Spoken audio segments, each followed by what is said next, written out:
Hello, dear friends, and welcome back. I want to begin by thanking you truly for being here. Each time you return to listen, to reflect, to share a story with me, you make this little corner of the world warmer. If you haven't already, I'd love for you to subscribe and join our family here where we tell stories not just of drama, but of love, sacrifice, and the lessons that last, long after the lights go out. Tonight's story is called The Empty Chair in the Living Room, when a father's love was put up for sale. It begins on Thanksgiving. The house was glowing with light. The fire in the hearth flickered and snapped, painting the walls with gold. Candles dotted the long wooden table where dishes steamed and glasses glistened. The smell of roasted turkey and fresh bread filled the air, mingling with cinnamon and spice. Everything was ready. Every plate was set. Every chair was placed with care. Max, 60 years old, silver hair catching the candlelight, walked slowly around the table. He straightened a fork here, adjusted a napkin there. His rough hands that had built this house, hands that had carried so much, rested briefly on the back of each chair. He counted them one by one, and when he reached the last chair, he paused. That chair, the one near the head of the table, was empty. Not just empty, expectant, waiting for a son who had promised nothing. Max glanced toward the door, though he already knew. No footsteps were coming. No laughter, no greetings, no coat being hung on the peg. Instead, his phone sat on the counter, its screen still lit with the last message received. The words burned in his chest as he replayed them. "I'll only come if you promise to split the money." That was it. No happy Thanksgiving. No "see you soon, Dad." Just a demand, cold and sharp, reducing a lifetime of sacrifice into a bargaining chip. The candles flickered. The shadows in the room stretched long. The house was full, relatives chatting softly in the other rooms, dishes clinking, the smell of celebration in the air. And yet Max felt the weight of absence pressing harder than the weight of presence. He lowered himself into his chair at the head of the table. His eyes, wary but strong, traveled once more across the chairs. He saw his daughter's bright scarf tossed over the armrest of one. He saw his little grandson's place marked with a small cup of apple cider. He saw nieces' and nephews' seats already claimed with laughter spilling over. And then he saw it again, the chair beside him. Empty. Bare. A hollow space, glowing in the candlelight louder than any voice. Max leaned forward, his elbows resting on the table. His breath fogged faintly in the glow of the candles, his hands folding tightly together. He had built this family room with those same hands years ago, the beams overhead, the wide planks underfoot, the very table on which the feast now waited. He had built it so no one would ever feel unwelcome, so there would always be a place for his children. And yet here it was, a chair turned into a weapon, a place setting transformed into a demand. Max closed his eyes. The fire crackled. The voices from the kitchen swelled, then quieted again. But his ears kept ringing with the same words, "Only if you promise to split the money." He had sacrificed his youth for that boy. He had worked double shifts, skipped meals, sold precious things just to give him more. And now the measure of their bond was a dollar figure. The candlelight trembled across his face, catching the faint glimmer of tears in his eyes. He tried to blink them away, but the image of that empty chair refused to fade. Around him, the house brimmed with warmth, laughter, clinking glasses, food enough for all. Yet nothing could fill the void of one seat left bare, of one son absent, not from distance but from choice. Max's lips parted, a whisper escaping into the stillness. "So this is what it has come to." The words disappeared into the air, but the chair remained stark, silent, accusing. And so the story begins, not with the noise of celebration, but with the silence of absence. With one father, one message, and one empty chair glowing in the light of Thanksgiving candles. The candlelight flickered against the empty chair, and Max's mind, weary from the sting of his son's message, drifted backward. Memory has a way of doing that, tugging the old man out of the present pain and setting him down in the past, when his body was strong and the house was not yet standing. He was 30, then, his hair still dark, his hands still unlined. The land was bare, just a patch of earth and frost, but Max saw what it could be. He bought second-hand lumber, hauled stone from the river, worked long after the sun had set. The neighbors remembered passing by late at night, seeing the glow of a single lantern moving across the frame of the house like a star refusing to die out. He swung the hammer until his shoulders burned, until his palms split. The blisters hardened into calluses, the calluses into scars.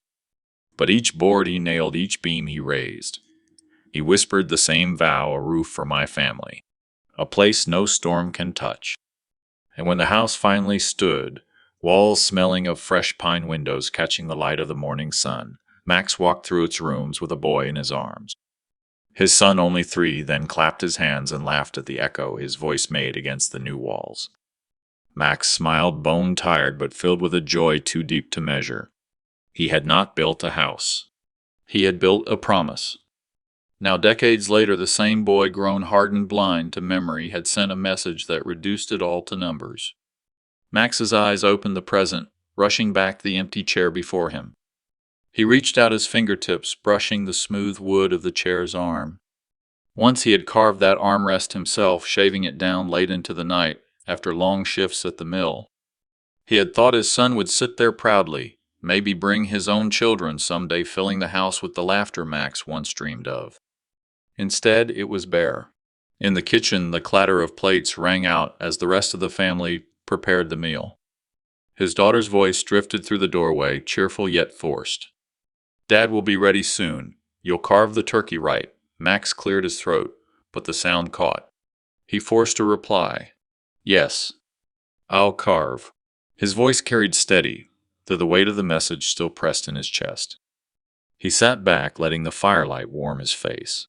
The past and present wrestled in his mind, the young man swinging a hammer for love, and the old man sitting alone with betrayal.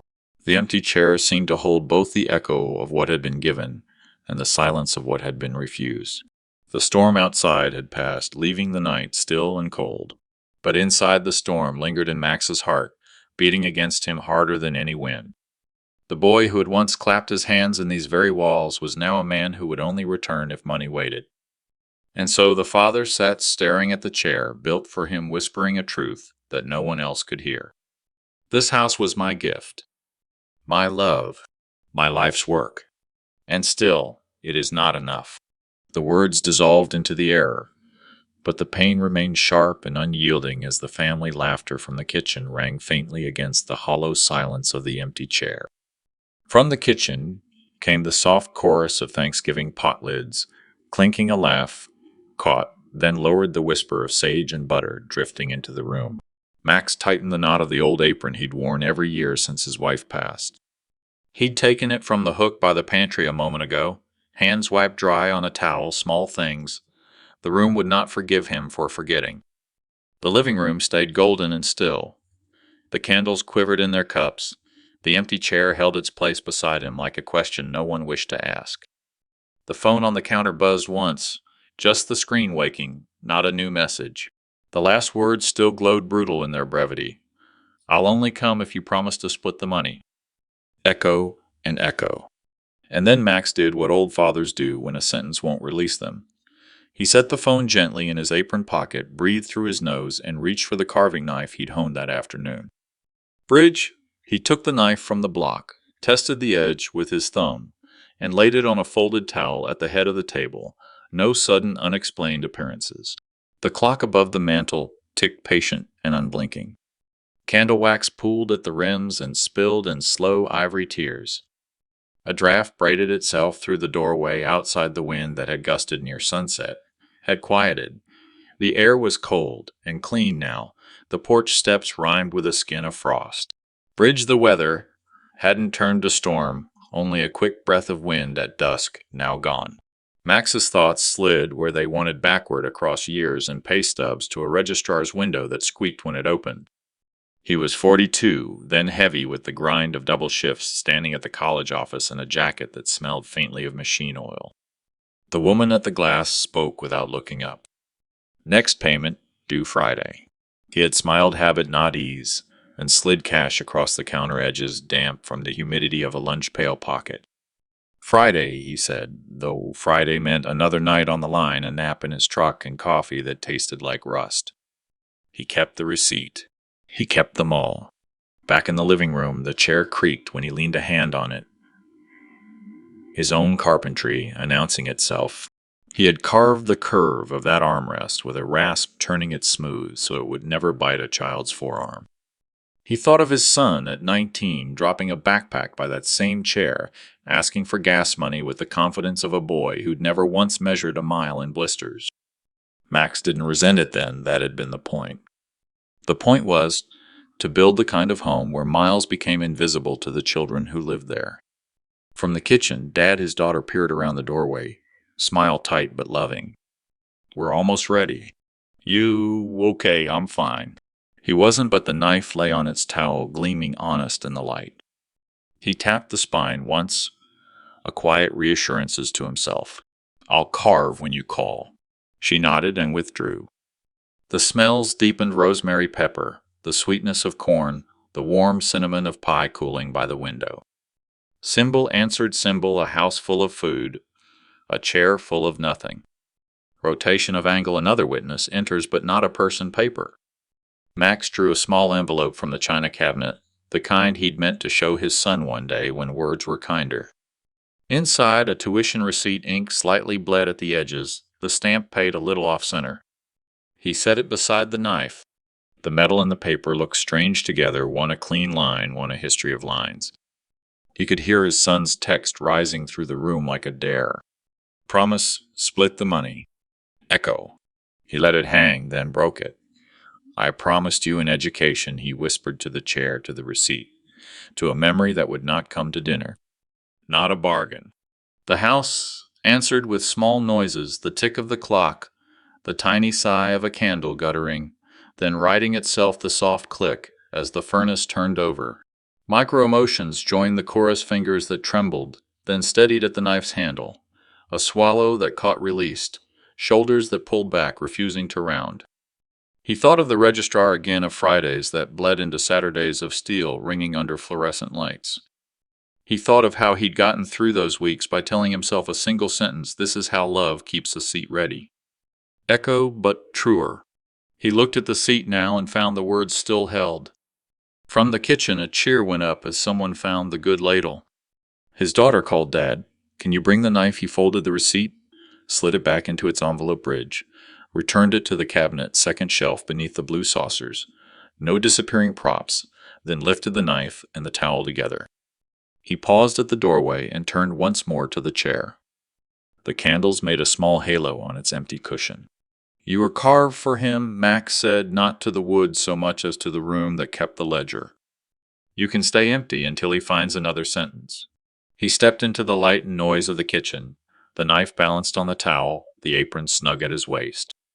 Behind him, the living room held what it had been asked to hold: an empty chair in a house that was full, the clock that would not lie, the quiet patience of wax, and a father who had paid Friday after Friday, so his son would never know the cost of a seat at his own table. The kitchen burst into its rhythm, pots lifted, plates, past voices rising with the scent of bread and butter. Max carried the carving knife wrapped in its towel, laid it by the turkey, and let the cheer of his family wash around him. His daughter pressed a kiss to his cheek, her hand warm on his arm. "You'll carve, Dad, just like always." He nodded, forcing a smile. He took his place at the head of the table, the apron still tied at his waist, the firelight gilding the lines in his face. He counted the chairs again, 7 filled, 1 still bare. The empty chair caught the candlelight more brightly than the rest, its cushion glowing as if to mock the abundance around it. A plate sat waiting, untouched, silver gleaming in front of a hollow space. Voices hushed as grace was spoken, words of thanks tumbling into the silence. The knife cut through the turkey with practiced ease, skin cracking under the blade, steam rising. Max placed the first slice onto his grandson's plate, then another for his daughter, and another still for his niece. The ritual steadied his hands, but not his heart. As he carved, his mind pulled again into the past, another table, another night. The kitchen had been smaller then, only a single bulb hanging over chipped linoleum. He remembered watching his son eat with hunger in his eyes, the boy's fork scraping the plate clean. Max had smiled even as his own stomach turned empty. He had worked 2 shifts that week and bought only 1 chicken. He had given the meat to his boy, filling the child's plate, telling him, "Eat, you'll need your strength." The echo rang in the present, his son's chair empty, despite the feast that stretched across the table. He whispered to himself, unheard by the others, "I gave you my meals so you'd never sit hungry." Then the phone in his apron pocket, silent, its glow gone, but the message still etched across his mind. "Only if you split the money." His hand shook as he set the knife down, the steel glinting under the chandelier. His daughter caught the tremor, her eyes softening. "Dad, you okay?" she asked. He reached for his glass, lifted it with slow care. "I'm fine." His voice carried steady but low. The wine tasted bitter, sharper than he remembered, and he set it down with a quiet clink that seemed too loud in the pause. Around him the chatter resumed. His grandson leaned over, whispering about school. His niece passed the cranberry sauce. But Max's gaze drifted again and again to that glaring absence. The candles near the chair leaned in, their wax dripping as if the seat itself demanded witness. Rotation of angle, the house spoke too. The clock ticked harder, marking each second of silence from the absent sun. The fire popped, sending sparks upward like broken promises. The draft from the window brushed the back of Max's neck, reminding him of nights when he had walked home coatless, giving his own jacket to his boy. He could almost feel the cold again, the damp on his shirt, the ache in his bones. And yet, here he sat, warm food before him, the chair he had once protected left untouched. He pressed his palms flat on the table, the wood warm under his hands, and closed his eyes for a breath. His chest rose, then fell, with the weight of memory, each inhale steady, each exhale lined with restraint. The small tremor of his lips, the quick blink of his eyes, the stiff set of his jaw, tiny betrayals of the storm inside. When he opened them, the chair was still there, golden and merciless. He raised the carving knife once more, slicing another piece, placing it on a plate that remained bare. He let it sit there, a gesture for the absent, a symbol for all to see. A plate full, a chair empty, a father who had given away his own hunger once and was left with silence in return. The family noticed, though no one spoke. Forks paused. Eyes flicked, then quickly turned away. The chair had become louder than the laughter, brighter than the candles, heavier than the meal itself. And Max, with his hands steady on the knife, let the silence sit with them all. The turkey was carved. The plates filled, the noise of forks and spoons returned. But the hush around the empty chair lingered like smoke. Max laid the knife on its towel, wiped his hands against his apron, and lifted his glass again. The wine trembled at the rim. He steadied it before the spill betrayed his heart. The fire snapped in the hearth. Shadows leaned long across the room, stretching toward the chair no one dared touch. The draft at the window whistled faintly, colder now, the kind of cold that seeps in, even when the walls are strong. Max glanced toward the door, as if his son might still walk through, then lowered his eyes, knowing better. He remembered another door years earlier. He had stood there late one evening, his jacket damp from November rain, waiting for his boy to come home from high school. The boy had arrived dripping wet, complaining that his shoes had holes. Max had pressed money into his hand, whispering, "Get new ones tomorrow." That week, Max himself had gone without a new coat, wrapping his shoulders in the same thin flannel through the chill. The echo throbbed warmth, traded away so his son would not feel the cold. And the break came sharp in his chest. Tonight the same son had chosen not to come, not for rain, not for work, but for money promised. Conversation rose around the table, shifting uneasily. His niece, her fork paused, halfway murmured, "If he needs money, maybe it wouldn't hurt Uncle Max." Her voice faltered. Families should compromise. Another relative nodded, eyes darting at the chair. "He's proud. Maybe he just needs reassurance. If you shared now, he'd be here." Max set his glass down gently. The sound of it meeting wood was soft but final. His palms pressed flat to the table, fingers spreading each joint stiff. He breathed, once slow.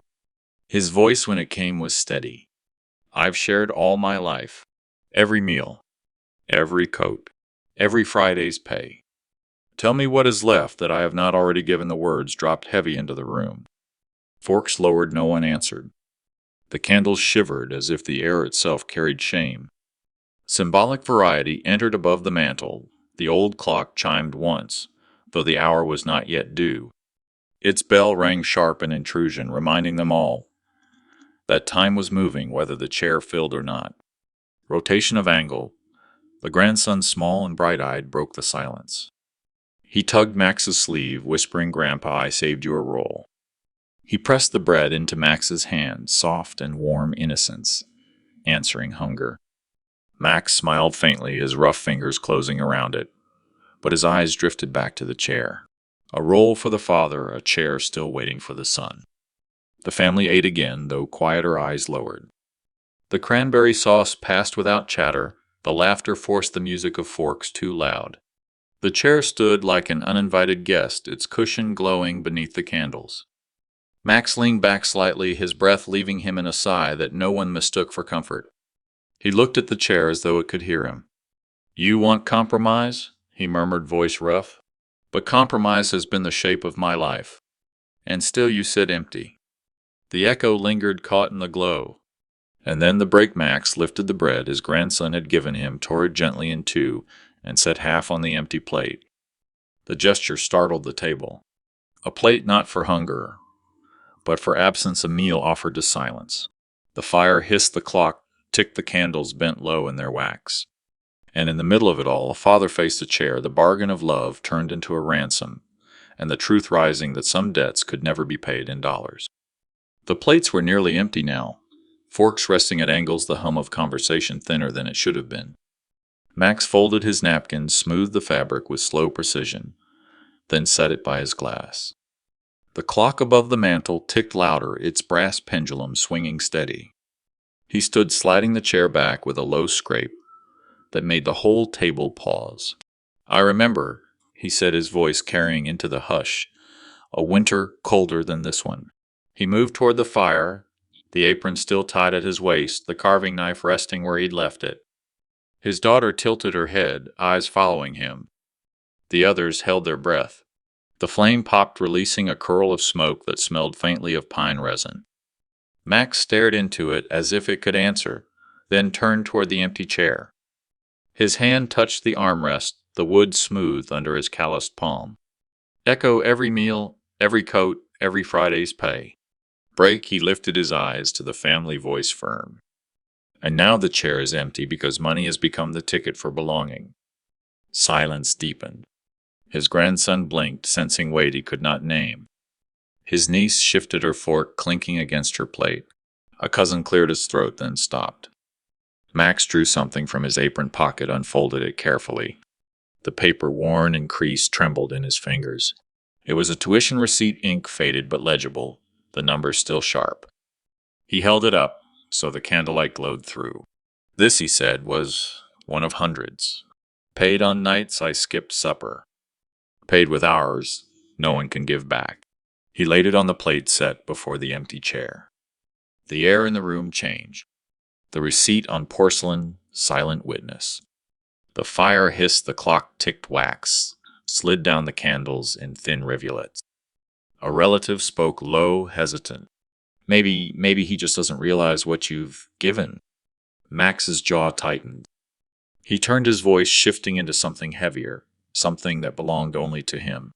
"I built these walls with my hands. I fed him when I went hungry. I paid for his tomorrow with pieces of my today. And tonight, he told me my place was for sale." The room froze. Every eye fixed on him, but he looked only at the chair. "I will not buy my son's love. I will not pay admission to my own family table." The knife lay where he had placed it, gleaming. The receipt sat on the plate, fragile and damning. Max stepped back, shoulders straight, eyes steady. The chair remained untouched, radiant in its emptiness. Around him, breaths caught silverware, stilled, the quiet thick enough to taste. The family understood this was no longer just a meal. It was judgment rendered in firelight and silence, and a father refusing to be purchased. The receipt on the empty plate still lay there, edges curling in the candle heat. A few cousins whispered to each other, their voices like moth wings brushing the walls, but no one dared speak too loud. The empty chair had become a magnet, drawing every eye, holding the weight of every unspoken thought. Max reached for his jacket, draped across the chair behind him. The motion was deliberate, his hand steady. From the inner pocket, he drew an envelope thick, cream-colored, sealed with red wax. The kind that carried weight before a word was even red. He held it in the air, so the firelight caught it. "This," he said, his voice even but cutting, "was supposed to be my last gift. My legacy. What a father leaves behind when there is nothing more to give." He walked slowly around the table, past eyes that followed past hands that fidgeted in laps. His steps echoed against the hardwood. He stopped beside the empty chair, laid the envelope gently on the plate atop the old receipt. The wax glimmered like a wound. Echo, a chair waiting. A father giving, a silence growing. "Break but tonight," he said, his voice shifting lower, heavier. "This envelope no longer holds what you think it does." A murmur spread rippling like wind over tall grass. One nephew leaned forward. A sister-in-law's fork clinked against her glass. "I was ready to leave everything, the house, the savings, the land, in my son's name. I believed love could be preserved in paper, in ink, in signatures. But I see now love is not a transaction." He lifted the envelope again, tore the wax seal with a snap that cracked through the room. Papers slid free into his hands.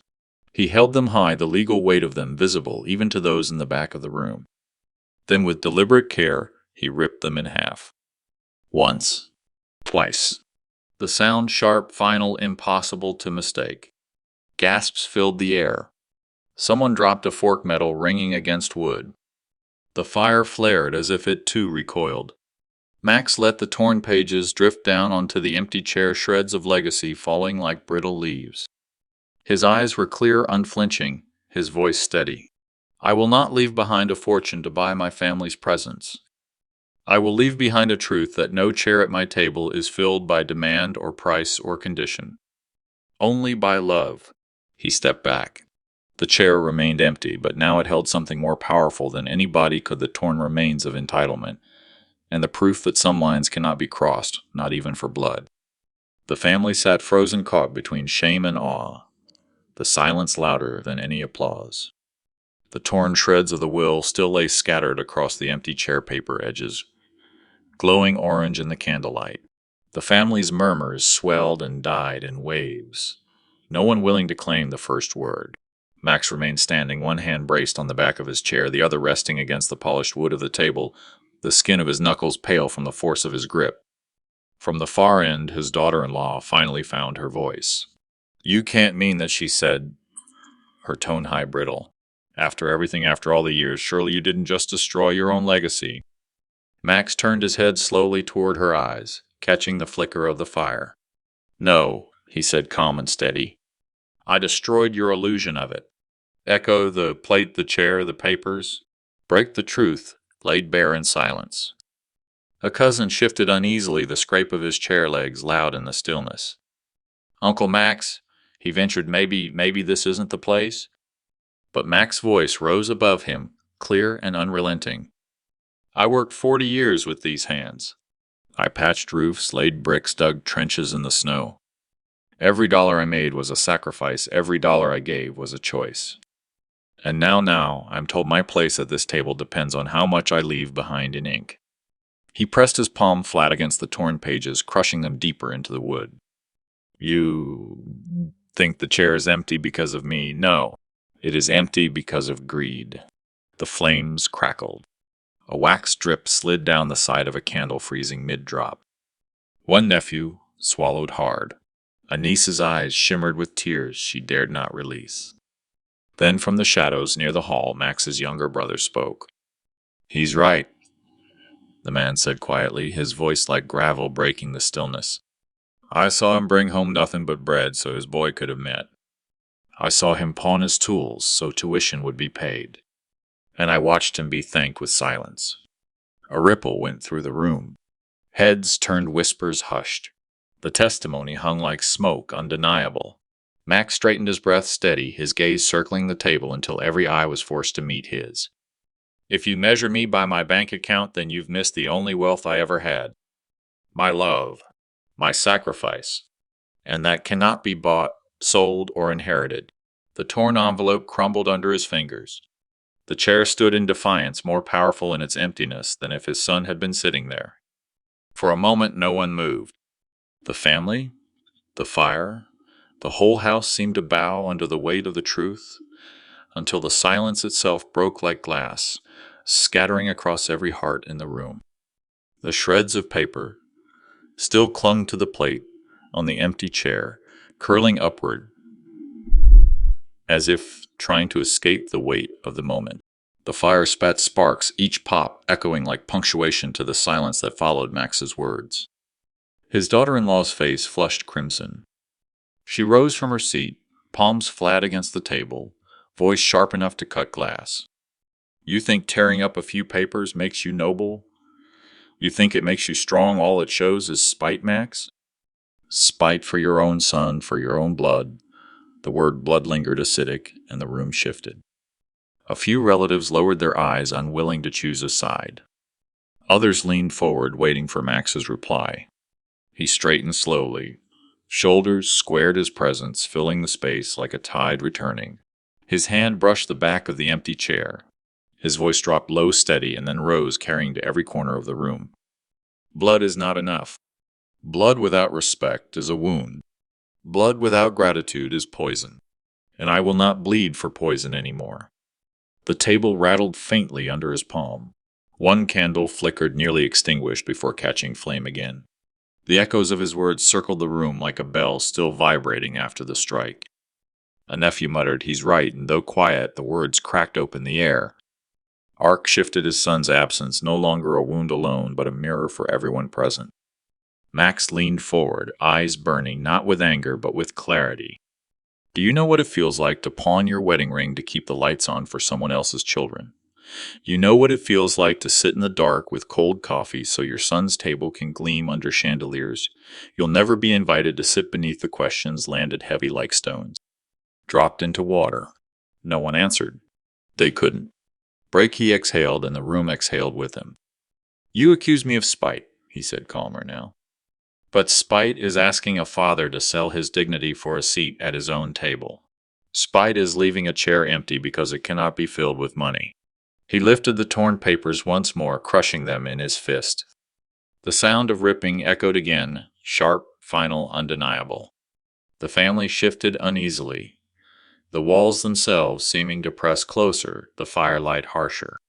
And yet, as Max's hand released the scraps to the floor, a strange relief entered the room, like the house itself had been holding its breath, and now could breathe again.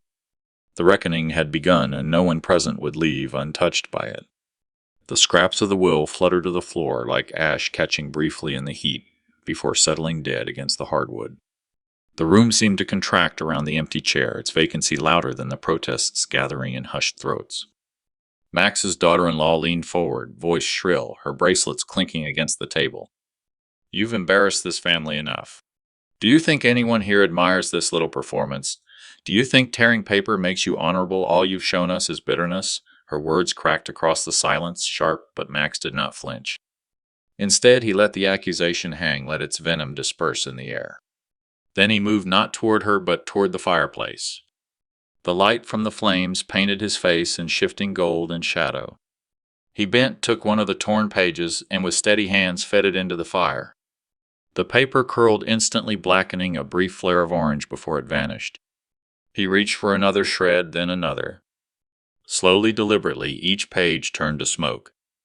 Echo the chair, the plate, the envelope, the fire. "Break this," he said, his voice rising as the price of silence. "Every flame you see is a night I swallowed my pride so that others could feast. Every ash is a piece of me that was spent so someone else could shine." He turned then, his eyes sweeping the table, catching each face. His voice shifted into the eye sharp and unyielding. "I worked until my bones ached, until my back bent, until my own hunger was quieter than my son's. And still I was told I wasn't enough. I gave my blood, my money, my name, and you dare call me bitter because I refused to give my soul." The words hit like thunder rolling through the rafters. A cousin's wineglass tipped, spilling red across the white cloth like a wound. A niece's hand trembled, the silver spoon clattering against her plate. The daughter-in-law's eyes darted, but she found no allies. The tide in the room had shifted. Murmurs rose shame, spreading like frost over the table. Max's brother spoke again, his voice gravel and smoke. You call him bitter, you call him spiteful, I call him brave. Because it takes courage to stand here in front of all of us and burn the lies we've let grow too long. Rotation of angles, the family's gaze turned no longer only on Max, but on one another, searching, accusing, retreating. The empty chair sat between them like a judge's bench, silent but final. Max lifted his chin, his voice clear. I will not be measured by what I leave behind in banknotes. I will be remembered for the truth I refuse to bury. And tonight, that truth is burning right before your eyes. The last shred slipped into the fire flames, devouring it greedily. And as the smoke rose, curling toward the beams, every face at the table knew the breaking point had come and nothing would be the same after this night. The fire crackled hungrily as the last shred of the will disappeared into smoke. The family sat frozen faces, lit by trembling candlelight. Some looked away, some stared at the flames as though searching for an excuse inside the smoke. The silence swelled until it pressed on every chest. Then came a sound, soft, deliberate. The scrape of a chair. Max's neighbor, Mr. Alvarez, who had been invited almost as an afterthought, stood. His hands rested against the table, fingers splayed his weathered face, turned toward the group. I have watched this man, Alvarez said, voice low but steady. I've seen him leave for work before sunrise, come home after dark. I've seen him patch my fence for nothing more than a handshake. And I've seen him walk home with tired shoulders because he gave more than he kept. The family shifted uneasily. Max did not move. He kept his eyes on the empty chair, listening. Echo, the neighbor's voice, the fire's hiss, the silence of those who should have spoken sooner. Break, you think he's bitter? Alvarez's voice rose, now cutting through the room.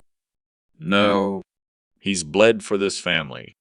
And all of you sat here sipping wine while he carried the weight.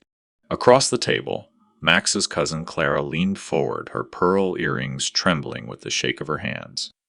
He paid for my nursing school, she whispered, voice breaking. When my father lost his job when no one else could, it was Uncle Max who sent the check. And I never said thank you. Her hand pressed to her mouth, eyes glistening. Rotation of angles. The room shifted again, the power tilting. No longer was Max alone in his stand. Witnesses had risen, and their words landed harder than any accusation. I listened, my chest heavy, my throat tight. All these years I thought I was invisible. All these years I believed no one saw the sacrifices I made. And now in this room I realized my silence had not erased the truth. It had only delayed it. Max's hand clenched on the back of the empty chair. He drew a slow breath, letting the air burn in his lungs before speaking. You all wanted a fortune in paper, but the fortune was always here in the lives I held up when they would have fallen. That is my legacy. The fire roared louder as if to seal the words. Around the table, heads lowered not in defeat, but in acknowledgement. The witnesses had spoken, the balance had shifted, and the empty chair now glowed with a meaning no money could buy. The reckoning had found its chorus. And Max stood taller, knowing the truth no longer lived only in him. The confessions lingered in the air, Alvarez's testimony, Clara's trembling admission. The fire spat again, casting shadows across the table like a jury shifting in their seats. The weight of silence no longer pressed on Max alone. It now pressed on every person present. Then the break came. Michael's wife rose sharply, her chair screeching against the floor. Her hand pointed at Max, her voice taut with desperation. You all think he's some kind of saint? Look around you. Do you think any of us would have survived if he hadn't wanted to control us? He bought loyalty. He bought gratitude. He used his money to chain us all to his pride. The words rattled like brittle glass. Some heads turned toward her, others recoiled. The tension cracked, split wide open. Echo chains, pride silence. Break, Max's voice struck hard. I never bought loyalty, I said, my voice steady but burning. I bought bread. I bought medicine. I bought light in dark winters. If you call that control, then I am guilty of saving you more times than you deserved. Rotation of angles, the eyes at the table no longer looked at Max, but at her. Their judgment shifted like a tide. An uncle shook his head slowly. A cousin whispered that isn't true, and Clara's sob broke through again. Max stepped forward, his shadow stretching across the table, long and unbroken.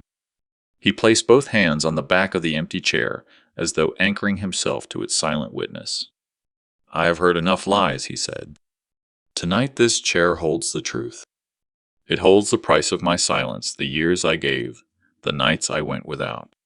And it holds your shame for trying to twist love into a bargain. The daughter-in-law faltered her hand, lowering her lips, parting with no sound. The room had turned. Then Mr. Alvarez's gravel voice cut in again, sharp and final. I saw him fix your roof when your husband couldn't. I saw him put shoes on your child's feet. And you call that chains? He slapped his hand flat on the table. No, those were lifelines. And you spat on them. The family's gaze swung back the angle, rotating the heat rising.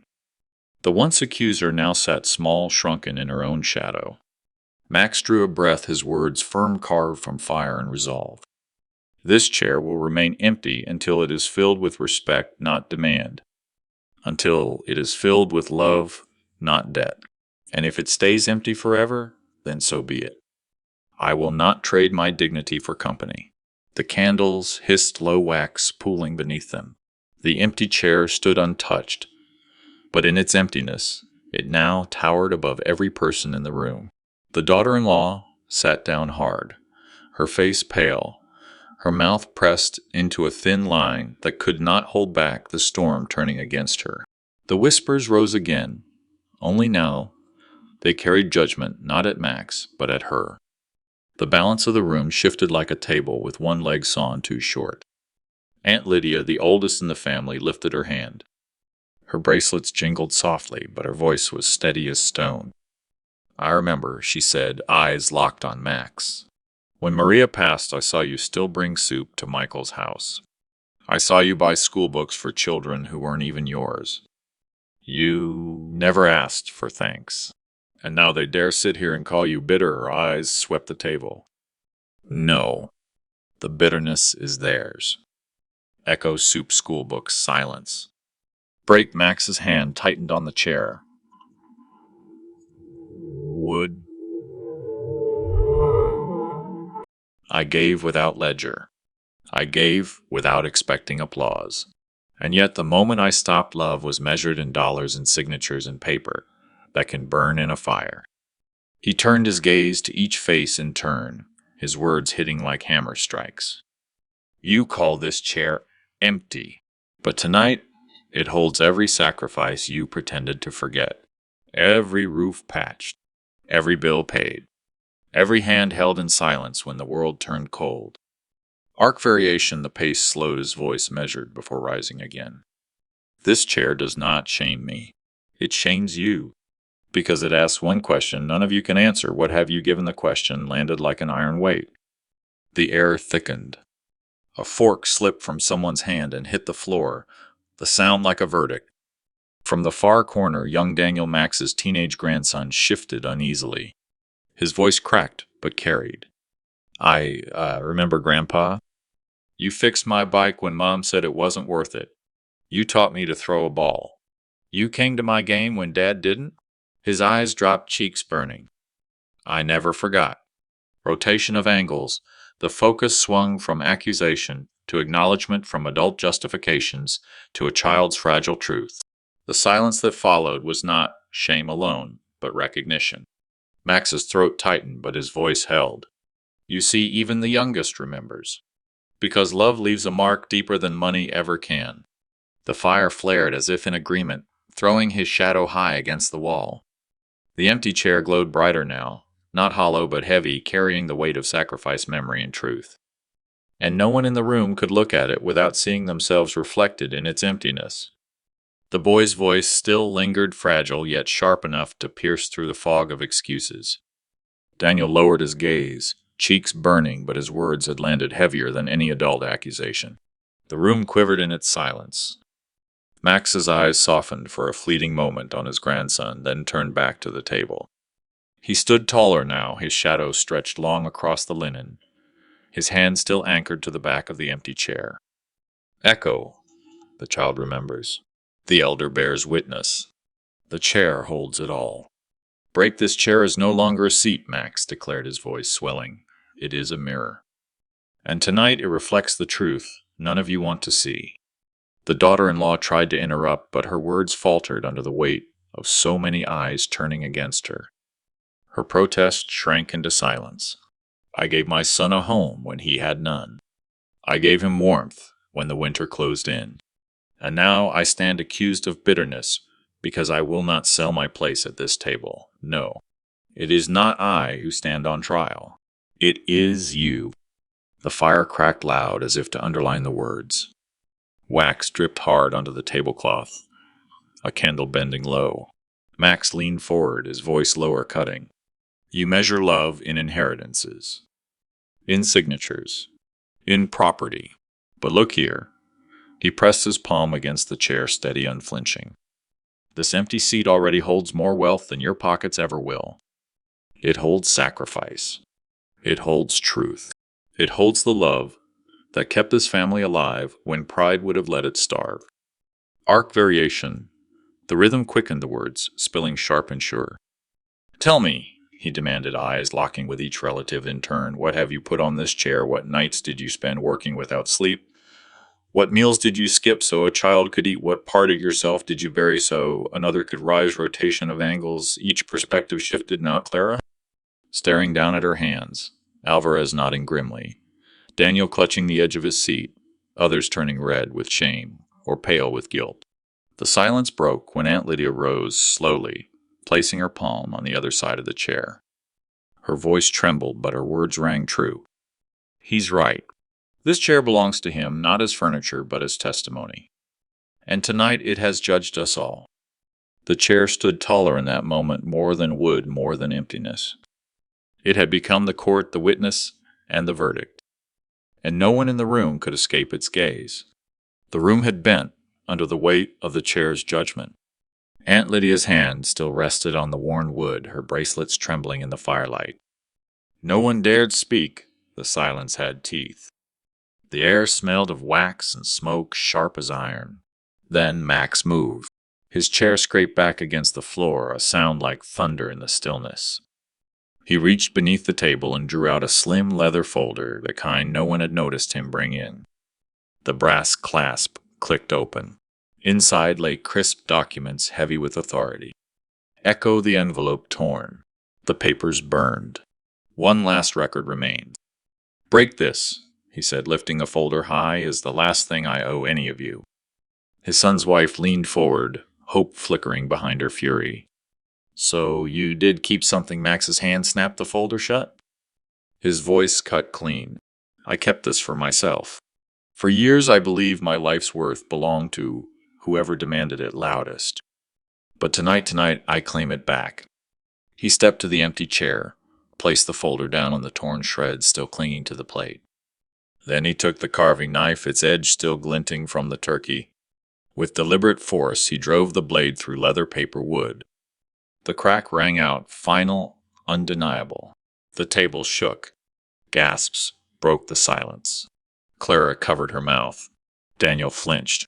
Even Alvarez closed his eyes as though absorbing the blow. Arc variation. His voice slowed, now heavy, deliberate. You wanted my inheritance? You wanted my place. You wanted my silence. Tonight you have none of them. What you have instead is the truth. He pulled the knife free, the torn folder collapsing into ruin.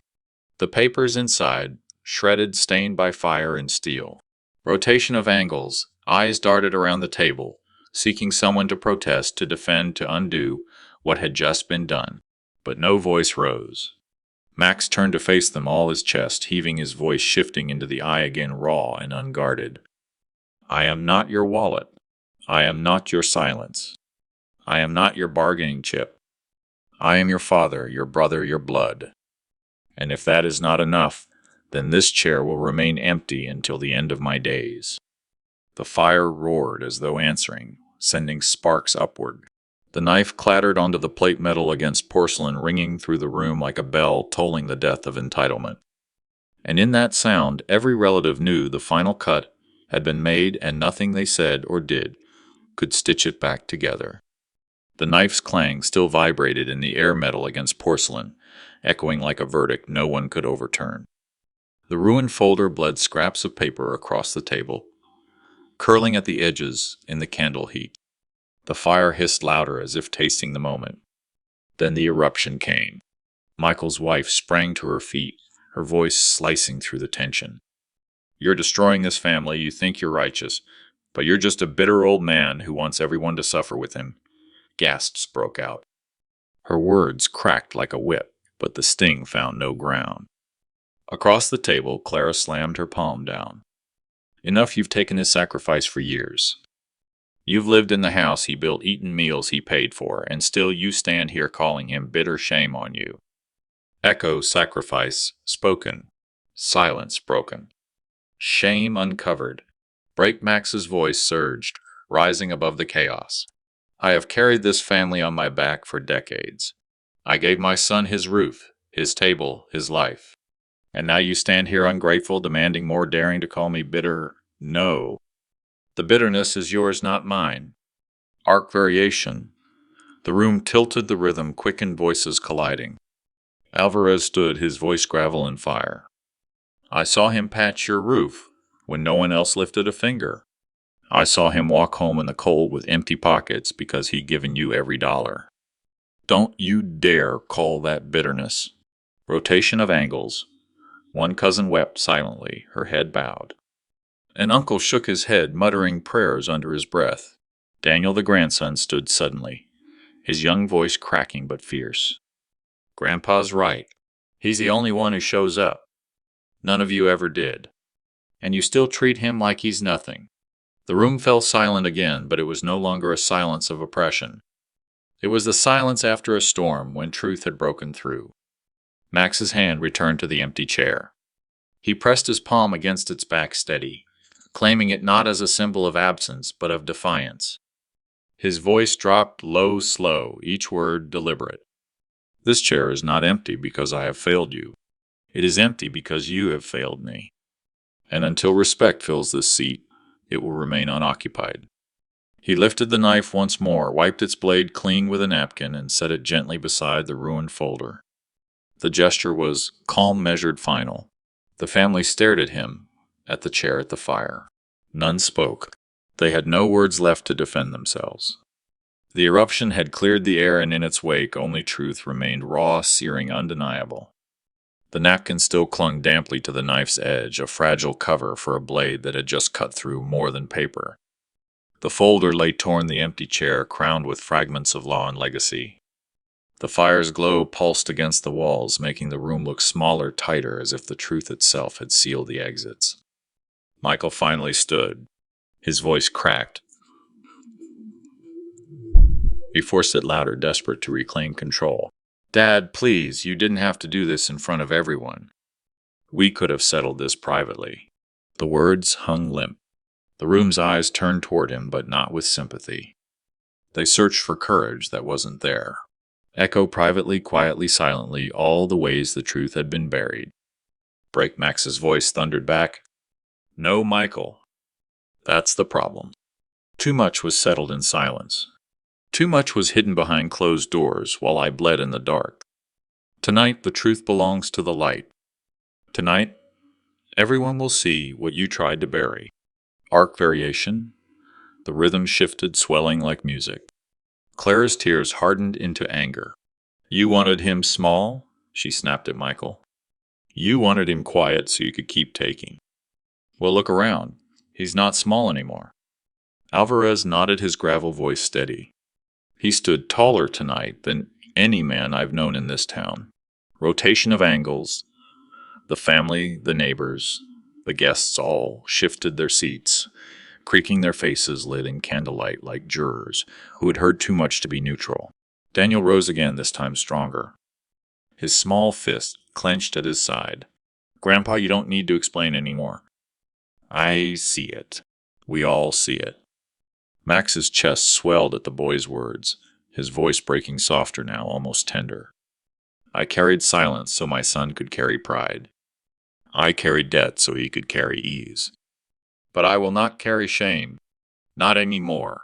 He lifted the last shred of paper from the floor, held it high, then released it into the fire.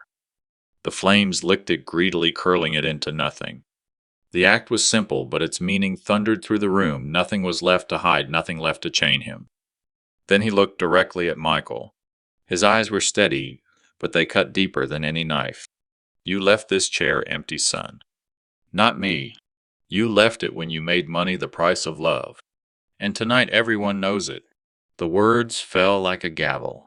The chair glowed brighter in its emptiness, no longer a void but a monument. And in the heavy silence that followed, the family understood this was not just Max's reckoning. It was theirs. The last shred vanished into flame, leaving only smoke, curling like ghosts toward the rafters. Michael's protest still hovered weakly in the air, but no one caught it.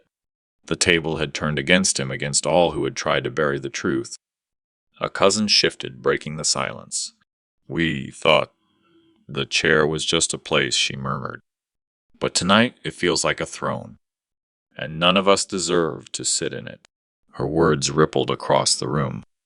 Eyes darted, some down in shame, some toward Max, some toward the chair itself, glowing fierce and unforgiving in the firelight. Echo, not a place. A throne, not empty. Heavy. Break Max's voice cut through the hush, deep and final. You call it a throne, no.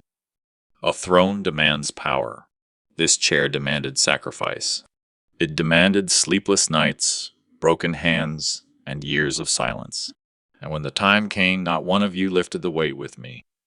Arc variation, the rhythm slowed, each word deliberate. Max pressed both palms flat on the chair's back, leaning into it as though the wood itself carried memory. This, he said, his voice dropping to a growl, is not an heirloom to fight over. It is a cross. And I carried it alone. Rotation of angles.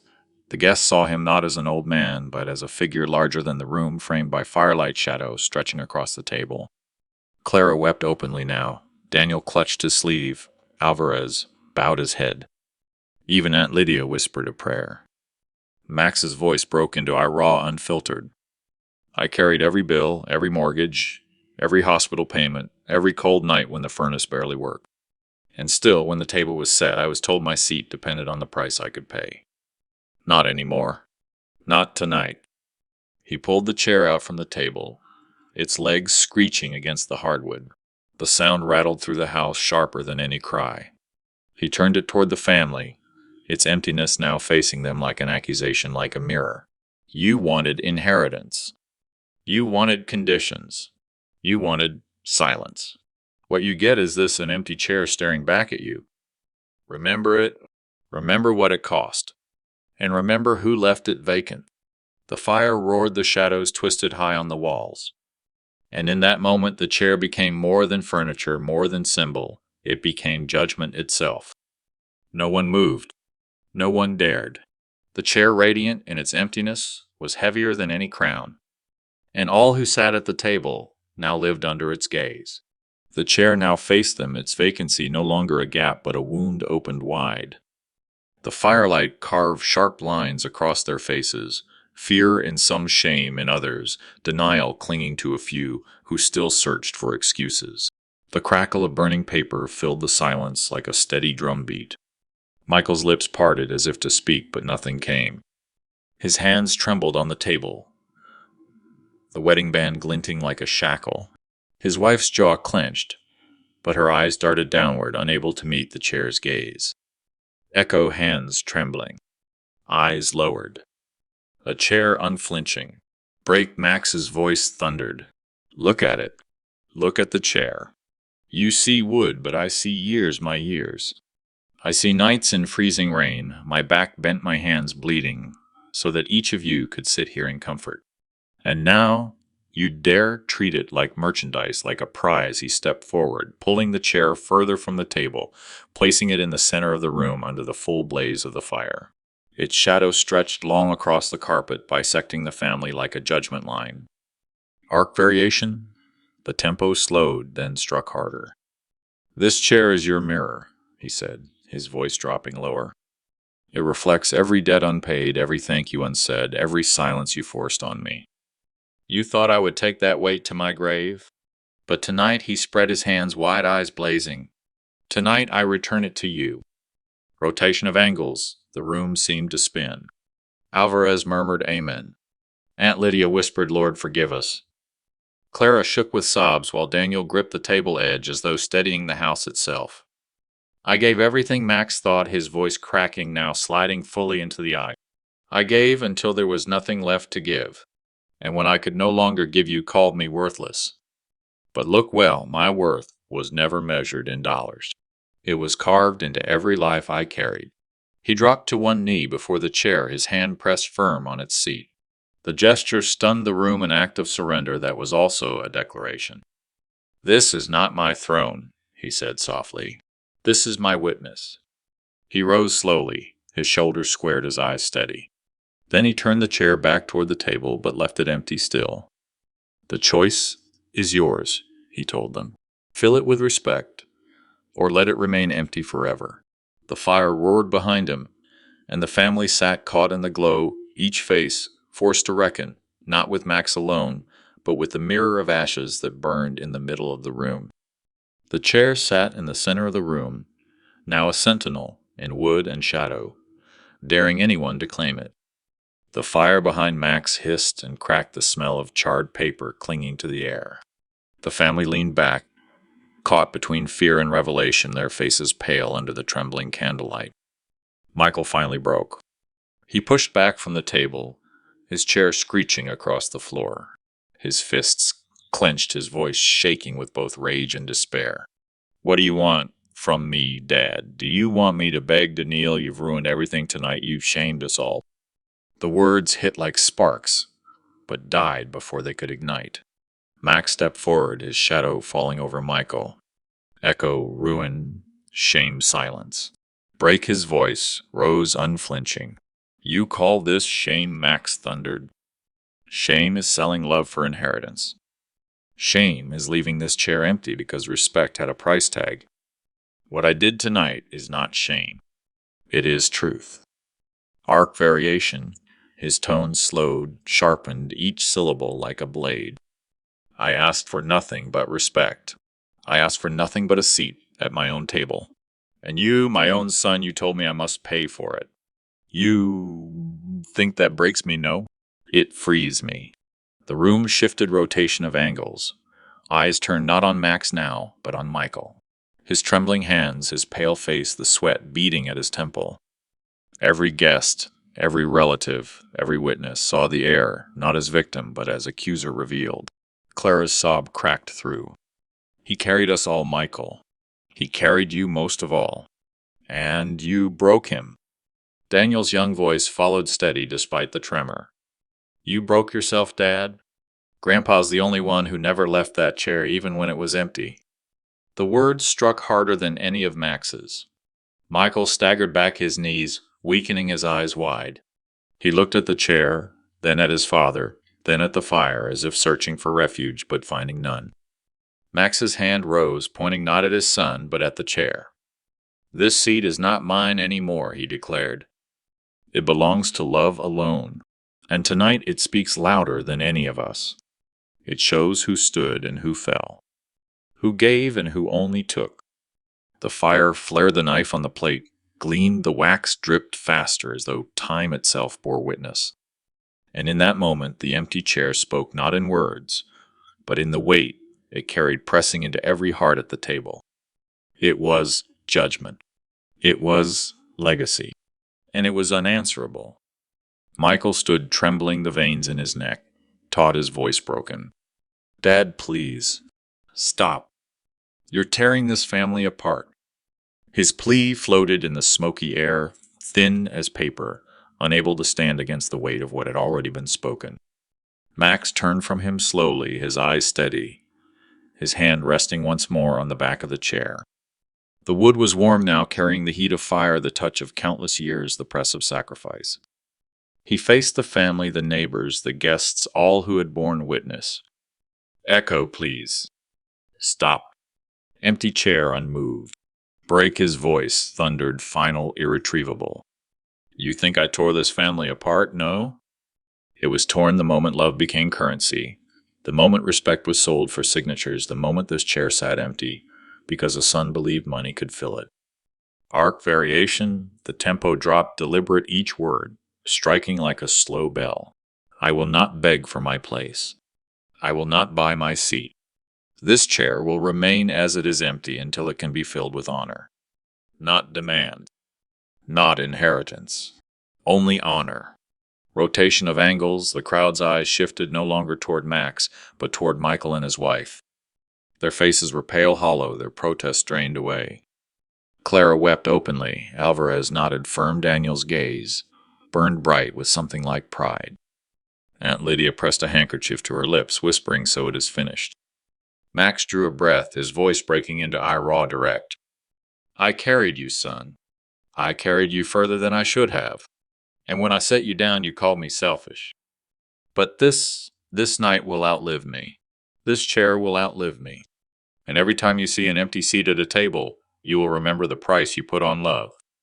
He pushed the chair back to the table's head, not with gentleness, but with force. The wood groaned, the legs screeched the sound, cutting through every heart.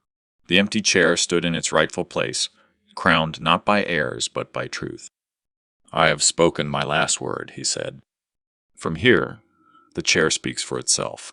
The fire leapt, the knife gleamed, and the silence that followed was heavier than any storm. The family sat frozen, each one reflecting in the throne of emptiness, knowing the final word was not Max's. It was the chair's. The room did not move. Forks lay untouched, wine stilled in crystal glasses, the roast cooling in its pan. All sound retreated, as though the walls themselves had drawn breath and held it. Only the chair spoke now, its presence heavier than any voice. Echo and break Max's words still rippled. "I have spoken my last word." Break the silence that followed, sharper than thunder. Michael stared at the chair as though it were alive, as though it might at any moment rise and accuse him. His lips parted, but nothing came. His wife's hand tightened around his wrist, her diamond ring flashing in the candlelight, and for the first time the jewel looked cheap. Arc variation, Clara rose to her feet, not with drama, but trembling strength.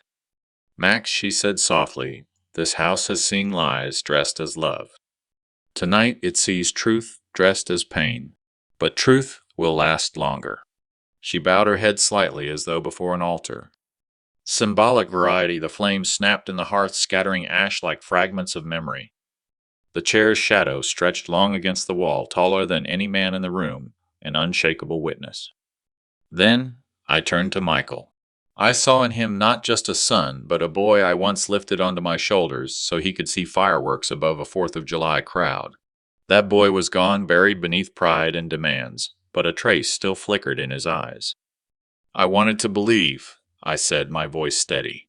"I wanted to believe that blood could carry respect, that sacrifice could be enough. But tonight it is clear respect cannot be inherited, it must be earned." Rotation of angles, neighbors exchanged glances, whispers blooming in corners. Some nodded, some turned away, but none could deny what they had seen. The public climax had rooted itself. The empty chair was no longer just furniture, it was a verdict. Michael pushed his plate aside, the clatter echoing too loud in the stillness. "Dad, I can't change the past." "You can't," I answered, eyes locked on his. "But you can decide whether this chair stays empty forever." The brake landed, and again the silence followed. This time it wasn't empty, it was heavy with choice. The chair waited a judge, without mercy, a seat no one dared to claim. The air grew heavier, though no wind stirred. The roast cooled further, its scent turning from invitation to accusation. Candlelight trembled, shadows stretching like fingers across the walls. The empty chair remained louder than every word spoken so far. Echo and Break Michael stood abruptly, the scrape of his chair against the floor, cutting the silence like steel on stone. Enough, his voice cracked and then broke. The room recoiled. Clara's hand hovered, uncertain whether to pull him back or push him forward. Arc variation, his anger rose and collapsed in the same breath. "Daddy said," but the word came out as a plea, not defiance. "You're right. I let them shape me, bend me, until I wasn't your son anymore. I traded respect for comfort. I see it now." He pressed his palms flat on the table, shoulders sagging under the weight of his own admission. Symbolic variety outside the wind picked up rattling the windows. The storm that had been forecast finally broke. The house groaned under the weight of the weather, as though the world itself demanded a reckoning. Inside the storm was quieter, but more violent forks, clenched eyes, wet jaws tight. I leaned forward, my voice low but carrying. Michael, the chair waits. Not for your words, but for your truth. Will you sit, or will you let it stay empty forever? Rotation of angles, the guests shifted, caught between spectacle and intimacy. To them, it was a courtroom. To me, it was the end of a lifetime of waiting. Clara's eyes darted from me to her husband, her own pride trembling against the truth breaking loose in the room. Michael's chest heaved. He stared at the chair, the envelope still resting on its seat, a symbol of all I had torn apart. His hand lifted halfway, then dropped. He shook his head slowly, whispering, "I'm not ready." Break the words fell like glass shattering. No one moved. The chair remained untouched, its silence final. I stood then, gathering the weight of every witness, every glance, every breath in the room. Then the chair will remain empty, I said, my voice both verdict and release. Until respect is more than a demand. Until love is more than a transaction. The storm outside howled louder, rattling the roof, as though the heavens themselves echoed the judgment. Thunder cracked above the roof, and the chandelier trembled its crystals, throwing fractured light across every tense face. The roast on the table had gone cold, untouched, like a corpse at a feast. The empty chair glared back at us, and the sealed envelope still lay there, daring someone to claim it. Echo and break. Clara rose, next to her, voice sharp but trembling. He doesn't need to prove anything to you. Michael has built a life, a family. That should be enough. The words rang false, breaking under their own weight. Her hand shook as she pointed at me, but her eyes darted nervously toward the guests, searching for their approval. Arc variation, her outburst came fast, fiery, then collapsed into a whisper. Why do you humiliate us like this on Thanksgiving of all nights? The plea landed flat. The room had shifted, the witnesses no longer nodding with her, but staring at her as though she was the one exposed. Symbolic variety, the storm outside slammed against the windows, rain streaking down the glass like tears. Inside, silence pressed in heavy until I spoke. I rose slowly, letting the wooden floor creak beneath me. Humiliation, I said, my voice steady. No, this is revelation. For too long, the chair has been filled with conditions, respect for money, love for convenience. Tonight, it is filled with truth. Rotation of angles through their eyes, I was no longer the frail father cornered at the table. I was a judge standing above them, and they were the ones being weighed. Even the children sensed it, leaning back wide-eyed as if watching history fracture. I reached for the envelope.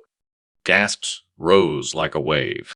Clara's hand shot out as if to stop me, but I held it just beyond her reach. This, I said, raising it high, was meant to be my last gift. But gifts given under threat are not gifts at all. Echo and break, I tore it clean down the middle. Paper ripped loud in the stillness, louder than thunder. Clara gasped. Michael flinched, forks clattered to the table. The envelope fell in pieces to the floor. Torn promise, no longer binding me. The storm outside wailed, rattling the windows as if it too had been waiting for that sound. The guests leaned forward, breath caught, bearing witness to a man who had finally broken the silence, and in doing so broken free. The torn envelope lay scattered on the rug like fallen leaves, its pieces trembling in the draft that seeped through the rattling windows. A hush followed, heavy as the storm pressing against the house. Every pair of eyes burned into me, some wide with disbelief, others narrowing with fear. Echo and break, Clara's voice cracked the silence. You can't just do that," her words surged, then faltered, shattering into a whisper. That was everything.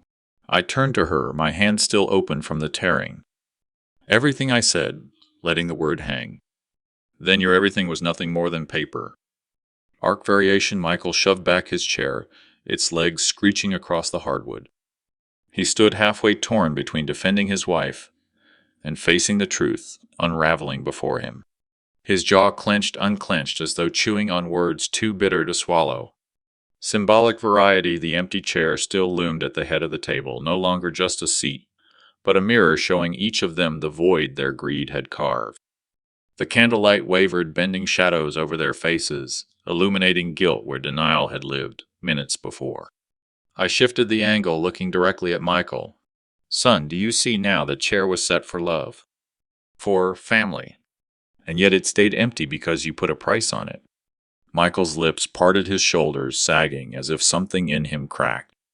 Dad, the word broke softer than the rain streaking down the window pane. The storm outside roared louder thunder, echoing through the beams of the old house. Guests exchanged glances, their forks abandoned, their plates cold. Even the children stayed still, sensing they were in the presence of a verdict. I raised my voice not in anger but in clarity, letting each word land. I will not buy love. I will not beg to be at my own table. If money is what keeps you here, then let this night set you free. Echo and break, I pushed back from the table, the chair legs thundering as they scraped the floor. The sudden sound cracked through their stunned silence, leaving the echo of absence in its place. And in that absence, I saw them, all of them, caught between shame and denial, between what they had taken and what they had lost. The storm outside wailed, but inside a greater storm had already broken. The night dragged itself into stillness after the storm. Plates remained untouched, wine glasses, half-full candles burning low with wax pooling like wasted chances. I stood alone in the living room, watching the empty chair by the table one last time. No voices rose now. No bargaining, no accusations, just silence thick as the smoke curling from the torn will in the fireplace. Continuity tied the scene together. The chair had been prepared with hope. It ended as a symbol of truth. The room itself seemed to bow under the weight of what had been spoken. I walked to the mantel where Maria's picture rested, her gentle smile unchanging despite the chaos that had unfolded. You'd have been proud tonight, I whispered. Not because I fought, but because I finally stopped giving myself away to those who never valued it. From the hallway, Michael lingered in the doorway, his face pale, his eyes rimmed with red. He opened his mouth, closed it again, then lowered his head. Whatever words he wanted to find were still trapped in him, unready to be born. For once, I did not rush to fill the silence.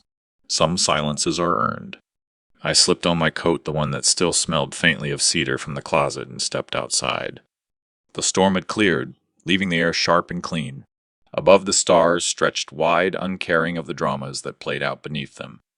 As I locked the door behind me, I felt lighter. The debts had been burned, the bargains shattered, and the chair empty, though it was no longer haunted me. It had become a monument not to absence, but to freedom. Family, I realized, is not measured by blood alone, nor by paper, nor by inheritance. It is measured by presence, by respect, by the willingness to sit at the table without conditions. I paused beneath the porch light, breathed in the cold night, and let a final thought settle in my chest.